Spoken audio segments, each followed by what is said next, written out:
Welcome to the January 1st through January 15 Bible in a Year question and answer session. So I'm going to go through some of the questions I've received via email from people, and I'm going to go through them. I'm going to start with the ones in the Old Testament, so a lot from Genesis. There were a lot of Genesis readings, and then I'll touch on a couple of the ones from the New Testament that came in. So the first one on the readings for January 2nd of Bible in a Year, Genesis chapter 4. Why did God like Abel best? Why was he favoring Abel's offering? Well, it says because it was verse 4 of chapter 4 of Genesis, Abel brought some of the firstlings of his flock and of their fat portions. He offered the firstlings or firstborn and the fat portions. So we'll find out later. Fat portions is kind of the best part, the juicy part.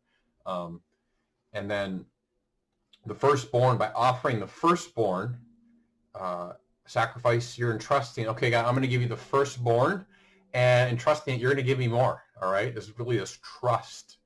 Abel, it just says he gives an offering. It doesn't specify. So this idea of Abel's offering is better because he gives his firstborn, and it's the fat. Well, is the best portion. On January 3rd, there was a question about what is the difference between clean and unclean animals, and is this important? This has to do in chapter 6 and 7 of Genesis, where Noah has to get 2 pairs of every unclean animal and then 7 pairs of all clean animals.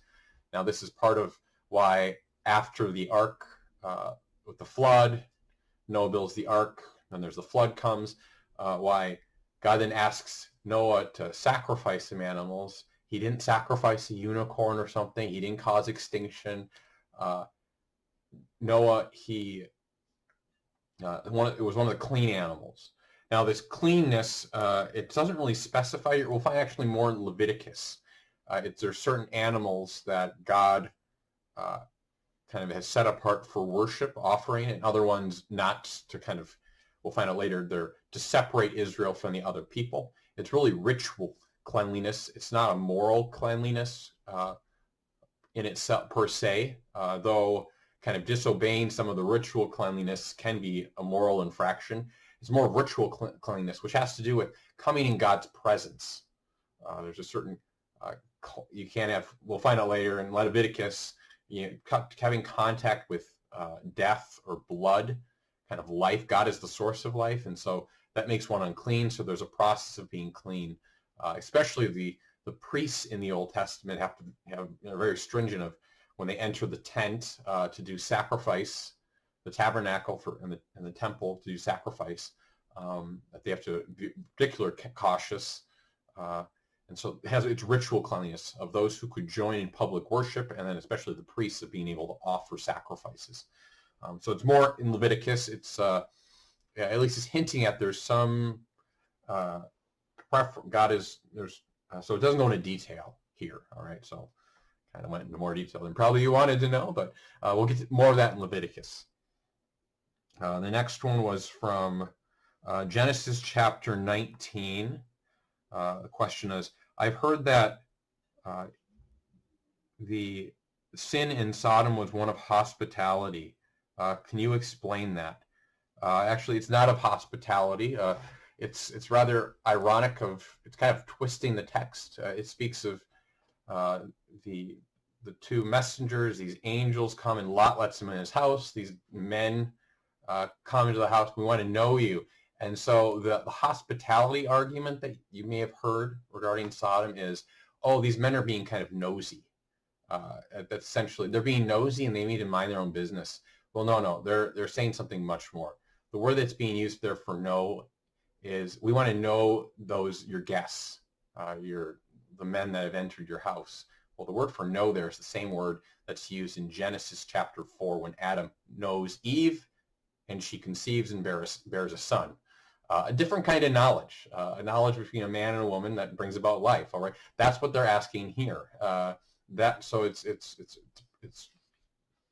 perverted. It's disordered. So that's why Lot is like, no, here are my daughters. Now Lot isn't, it's not, it's more of a figure of speech is what he's saying. Well, here's my daughters, in the sense of what you're asking is way worse than you knowing my daughters in that particular way. And so it has nothing to do with hospitality. It has all to do with men sleeping with men and kind of the perversion of God's plan of sexuality. So that's it's hospitality. You're really twisting the text of you're just kind of saying there's being nosy. No, that's not what they're asking. It's very clear what they're asking. January 10, what is meant by, we'll keep moving to the Old Testament. We'll come back to that one. January 12th, Genesis 27. Why would Isaac only have one blessing to give? And why did Jacob use I'll get this first one. So why would Isaac only have one blessing? Referring to Jacob comes to get Isaac's blessing, kind of the firstborn blessing. Well, Isaac can only give one firstborn blessing. That's the blessing. So that's really what's being referred to here. It's not that he couldn't bless Esau, but he couldn't give Esau the firstborn blessing, because he gave it to Jacob. And actually, Jacob, he's a trickster. We see he kind of tricks his brother and Esau, but also Esau doesn't seem to really value his birthright, his being firstborn. So there's also, it's fault on Esau, but Jacob's kind of a trickster here, and later on he gets tricked by his uncle Laban, whom he serves, having to work 7 years. He's going to get married to Rachel, and actually it's first Leah, and the father-in-law was like, ha ha ha, you got to marry my older daughter first. So it kind of turns on Jacob later, but this blessing has to do with the firstborn blessing. So it's not that Isaac couldn't give other blessings, but you can only give really one firstborn blessing, because you can only have one firstborn. Why did Jacob use a stone for a pillow, pour oil on it? And then it speaks of giving a tenth or tithing in that same passage. So this is Genesis chapter 30. Yes. We're 28 of Genesis, where Jacob's dream, and what's the image of Jacob's ladder, where he says angels ascending and descending from heaven. This really has to do with, so Jacob, he doesn't have any place to lay his head, so he takes a stone. Okay, it's not a very soft pillow. Maybe he liked firm pillows. I don't know. Maybe he's used to a stone. It's kind of, but then he pours oil on it the next morning and kind of offers sacrifice. So oil, kind of pouring oil on something, like you just like pour oil, like it's just a waste of oil. Well, you're setting it apart. This is part of the sacrificial worship. Is you're giving something to God at a free gift offering. All right, so pouring oil on something to set it apart. And he kind of makes it as an altar, and then kind of asks the Lord. There's kind of a dealing here. He's like, God, if you give me, if you let me come back here, get me back here alive, and I'll give you a tenth. Some translations may have that as tithing, which really just means a tenth. And this happens also with Abram, with Melchizedek. He gives a tenth of everything, and the this priest of God offers bread and wine and blesses Abram and is tithing. So it's something we'll see in the Old Testament, this aspect of tithing, of what you've giving back to God, what you've given, a portion back. And principally, we'll find out this, the firstborn, kind of the first fruits. So this is where Abel, they just mentioned earlier, the firstborn of his flock, and then their the best. So not giving God the bottom of the barrel, but giving him the first and the best of the first. Not saying, well, we got some like scrawny one, we'll give those to God. No, it's the idea of giving God the best, because he's given me everything. And so it's one way, a response of worship, of gratitude to God, is you love someone by giving them the best. It's like a husband giving his wife dead roses. I love you, and it's like these are dead, or let's say they're just weeds. All right, except they're dandelions. If they're kids with dandelions, that's okay. All right, that's a different story. But like a husband giving his wife dandelions, like, okay, that's really, you can give me a rose, you can give me something else, you can give his wife something else. The next one, who were Abraham's parents? So Abraham's parents, we don't know his mother's name. There's probably some rabbinic tradition of it, but in the Bible, just Terah is his father's name, mentioned in Genesis chapter 11. And actually, his name is Abram. He's not Abraham yet. So you got to remember, like, the name just changed. And whenever there's a change in name, there's a change in the identity, kind of in mission that God has for this person. So we see Abram means great father. Abram means great father, and Abraham means father of many nations. All right, so I know it wasn't in the Bible, and they don't have footnotes and stuff, but if you find another Bible where it has kind of footnotes, it may kind of in the footnotes have it. The Bible in here, it's amazing that it's able to, the Augustine Bible in here, that's all packed in there, but they just don't have room for everything. But Abram, so he gets a new name. So his name is originally Great Father. He doesn't have a kid. I think God gives him, you're going to be father of many nations, and Abraham is like, yeah, okay, how's that going to work out, God? But his father, Abraham's father, is Terah. And the accent in, for the most part of Hebrew words and stuff, is on the last syllable. So if you're ever hesitant of how do I pronounce this, like this name or something, it's on typically the last syllable. There may be different, I'm not an expert in Hebrew, but that's what I've heard from someone who knows Hebrew pretty well. Genesis 30, so January 14th in Genesis 30, it speaks of, there's a question of, is it talking about gods or goods? Is there a misprint in my Bible? This is when Jacob is leaving with his family. He's going to leave Laban. He's like, I'm getting out of here. I've been getting scammed. This guy's been really scamming me. I mean, it's ironic that Jacob, who kind of scammed his brother Esau for his birthright, gets really scammed by Laban. He's like, I'm fed up with this. I'm getting out of town. I'm going back to my homeland, where my dad is, and my parents and stuff. So he leaves, and Laban comes and is asking, where are my household, my gods, the household gods?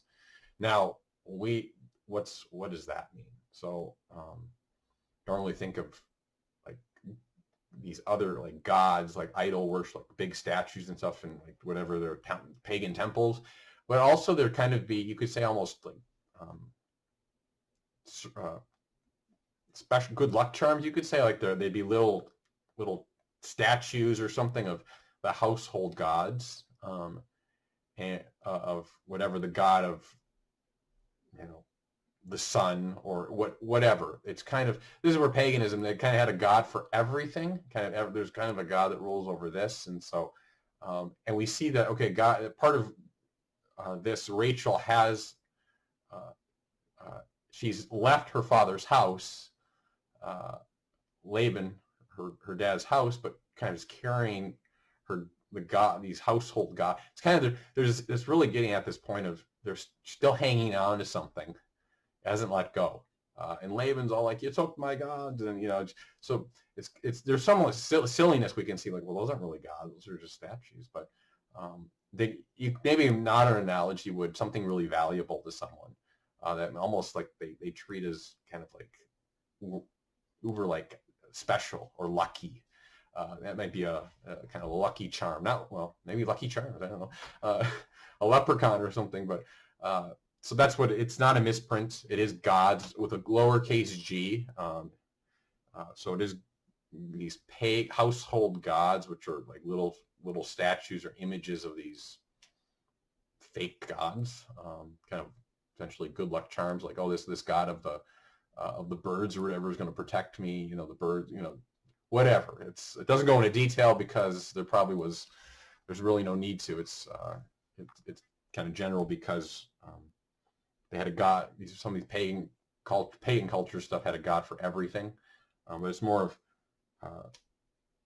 Rachel kind of takes them with her, and so they're still kind of holding on to, not letting go of them. Yeah, it's really kind of the spiritual truth that's getting communicated there. See, moving on to the New Testament, we have on January 10th, it's with regards in the Gospel of Matthew, it's moving through.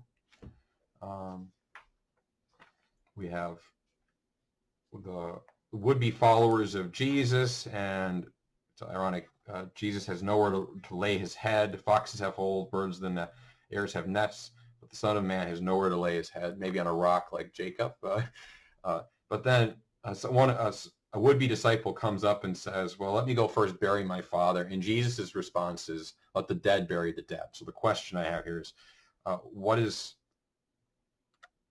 it meant by let the dead bury the dead? So Jesus, he's getting at the fact of let those who aren't willing to follow me take care of burying your parents. And part of it's kind of the responsibility. It's unclear. We aren't given enough details.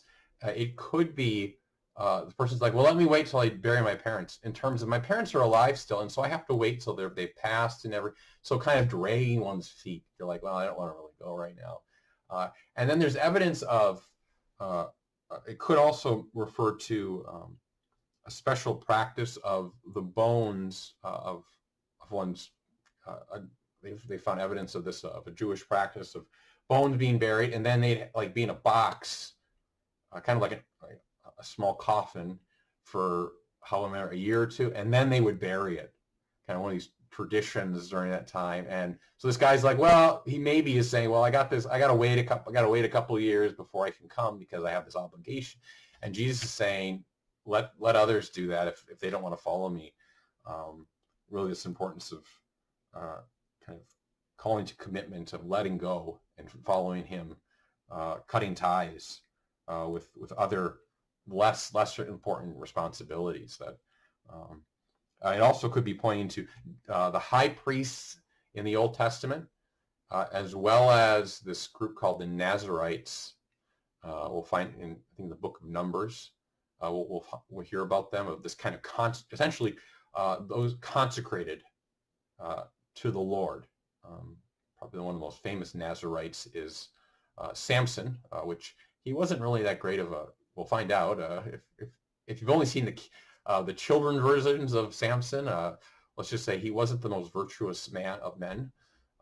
But a Nazarite would be one who was set up. There was special kind of set apart. You could think of like almost a kind of a temporary religious state, or it could be kind of long, it could be extended.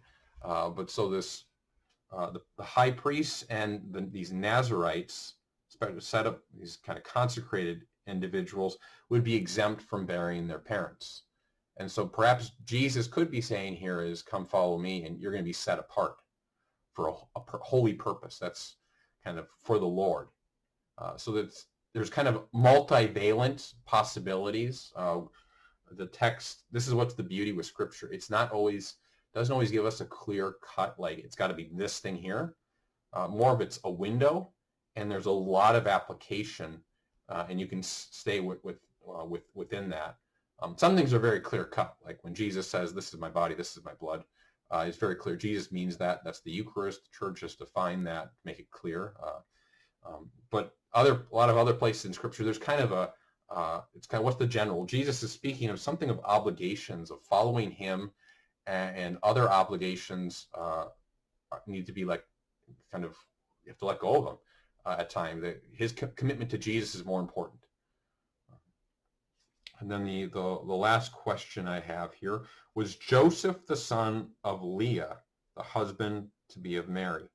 I think maybe perhaps this genealogy, so we're going through Matthew in this January 1st through the 15th, and then also Genesis. And so Matthew starts off with the genealogy from Abraham all the way to Jesus, and it goes down to Jacob, the father of Joseph, the husband of Mary.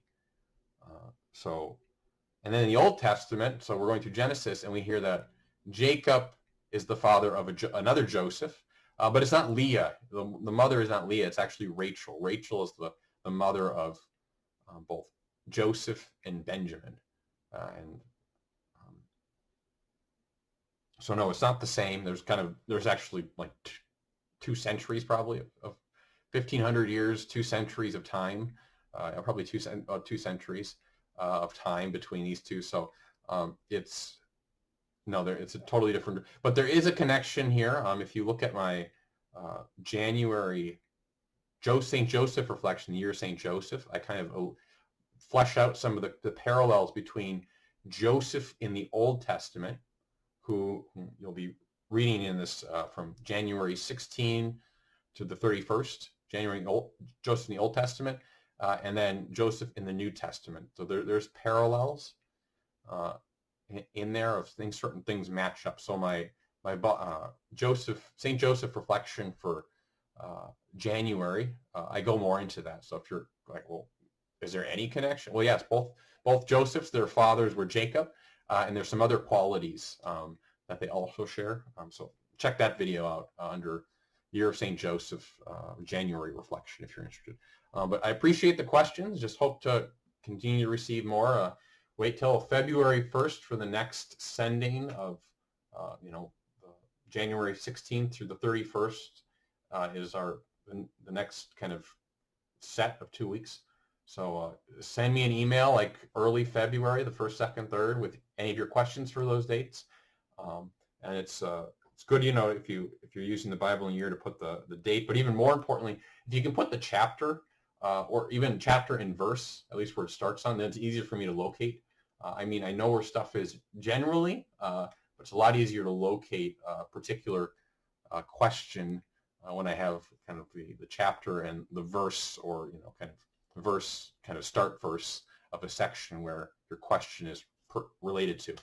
But yeah, I appreciate the questions. Just hopefully this is helpful, and plan to do one of these about another one early February regarding these later weeks of January. So just send me your questions. God bless.